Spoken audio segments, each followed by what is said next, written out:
वाला तो खान को हम तो जेल भी पहुंचते हैं, ठीक है, क्यों खान बिल्कुल मेरे घर के करीब है और मैंने तो नर्सरी आपका पड़ोसी है? हाँ जी दिल वक्त पड़ोसी है।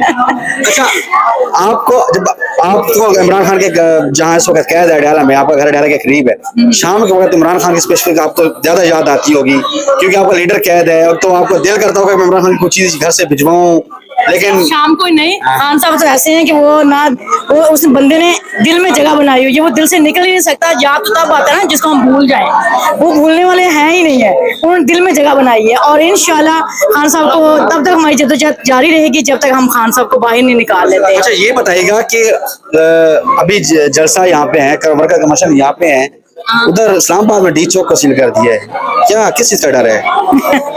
बस वो इनको पता है ना, नाम सिर्फ पीटीआई का नाम ही काफी है। पीटीआई का नाम आता है ना तो पूरा मुल्क सील कर देते हैं ये लोग। एक तरफ से ये कहते हैं कि भाई पीटीआई जो है ना कुछ नहीं है, कोई वर्कर नहीं निकलता, कारकुन नहीं निकलता, फिर डर किस चीज का है, खौफ किस चीज का है? फिर रास्ते बांध पूरा मुल्क तुम लोग सील करके रख देते हो, हर बंदे को अजाब में डाल देते हो। एक दफा रास्ते खोल के देखो, दिल बड़ा करो ताकि पता चले कि पीटीआई क्या चीज है, ठीक है। खान साहब की जो कारकुन है, खान साहब की जो लोग है, इस बंदे ने, ये बंदा एक ब्रांड बन चुका है जिसको मिटाना, जिसको माइनस करना नामुमकिन हो चुका है। और इंशाल्लाह हम लोग तब तक ये जद्दोजहद हमारी जारी जब तक खान साहब को नहीं निकालेंगे। इनको चाहिए, इनकी टांगे, हम सिर्फ नाम ले लेना जलसे का, कहीं रैली का, तो इनकी टांगे कांपने लगती हैं। अगर ये हमें रास्ते खुले देना तो फिर आमना सामना होना, हिम्मत है तो सामना करें। अच्छा, हाँ, लास्ट ऑप्शन होता है गोली मार देना, गोलियां भी मारी गई हैं, अब तो ऑप्शन ही शायद खत्म हो चुके हैं, तो दोबारा कहा जा रहा है डी चौक की तरफ दोबारा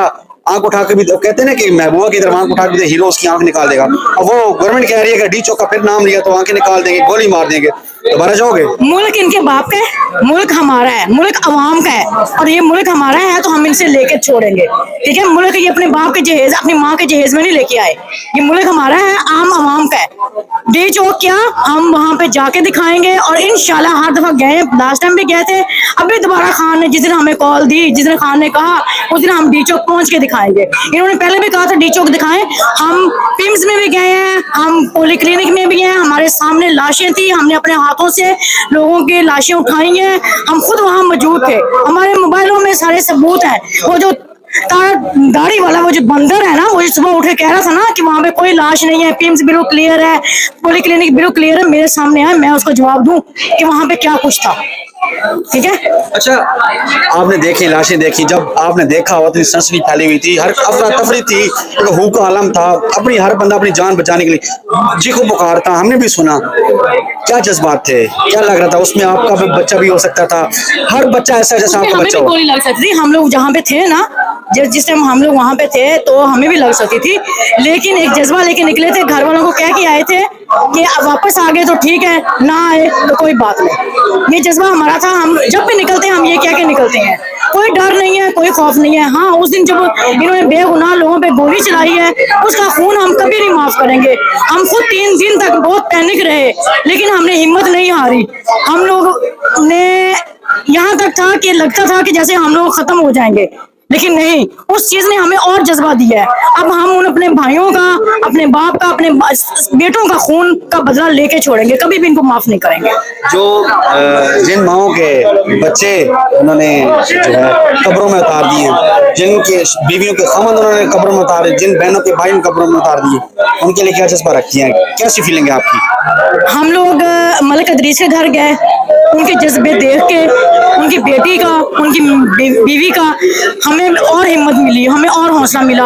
हम अनीस सत्ती के घर गए, ठीक हो गया, उनकी माँ का जज्बा, उनके बाप का जज्बा, उन्होंने कहा हमारा एक बेटा शहीद हुआ, हमारे बाकी बेटे भी हम खान पे कुर्बान कर देंगे। उनका ये जज्बा देख के हमें बहुत खुशी हुई, और हम लोग भी इंशाल्लाह उनका जो जज्बे थे ना बस नहीं हुए बल्कि बुलंद हुए हैं। हम लोग जब उनके घरों में गए थे, हमारे आंसू नहीं रुक रहे थे, लेकिन वो लोगों के अंदर जज्बे थे, उनकी आंखों में आंसू नहीं थे, उनके दिल के अंदर एक जज्बा था। उन्होंने कहा कि नहीं, सिर्फ ये एक बेटा दिया ना, हमारे बाकी जितने बेटे भी हम वो भी शहीद करने के लिए तैयार है, खान के नाम पे। खान जब बुलाएगा हम पहुंचेंगे। तो ये जज्बा होता है, ठीक है। और इस जज्बे को ये लोग कभी खत्म नहीं कर सकते, इसलिए इनको अपनी हार मान लेनी चाहिए, तो मैं ज़्यादा अच्छा होगा। लेकिन जब तक खान को नहीं निकालेंगे तो ना मुल्क चलेगा, ना इनकी हुकूमत चलेगी। बहुत शुक्रिया जी, आपने खूब सुनी इमरान